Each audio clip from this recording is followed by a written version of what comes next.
Well, why do you think that is? I mean, why is that? I mean, is it just because people are lazy today or they're bored?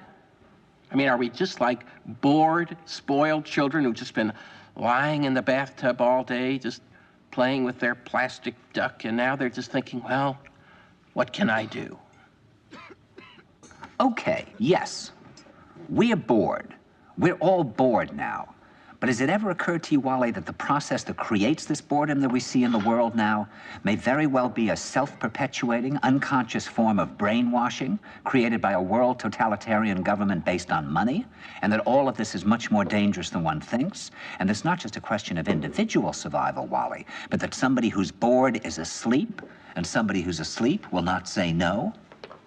See, I keep meeting these people. I mean, just a few days ago, I met this man whom I greatly admire. He's a Swedish physicist, Gustav Bjornstrand, and he told me that he no longer watches television, he doesn't read newspapers, and he doesn't read magazines. He's completely cut them out of his life because he really does feel that we're living in some kind of Orwellian nightmare now, and that everything that you hear now contributes to turning you into a robot. And when I was at Findhorn, I met this extraordinary English tree expert who had devoted his life to saving trees. Just got back from Washington, lobbying to save the redwoods. He's 84 years old. He always travels with a backpack because he never knows where he's going to be tomorrow. And when I met him at Findhorn, he said to me, "Where are you from?" And I said, "New York." He said, "Ah, New York, yes, that's a very interesting place. Do you know a lot of New Yorkers who keep talking about the fact that they want to leave but never do?" And I said, "Oh, yes." And he said, "Why do you think they don't leave?" I gave him different banal theories. He said, "Oh, I don't think it's that way at all."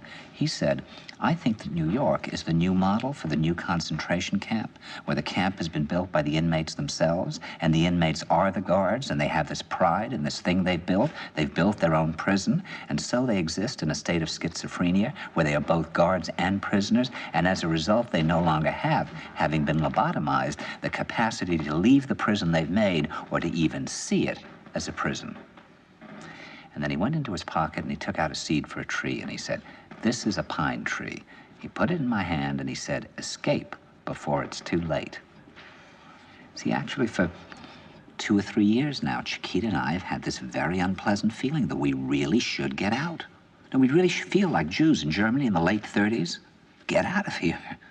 Of course, the problem is where to go, because it seems quite obvious that the whole world is going in the same direction.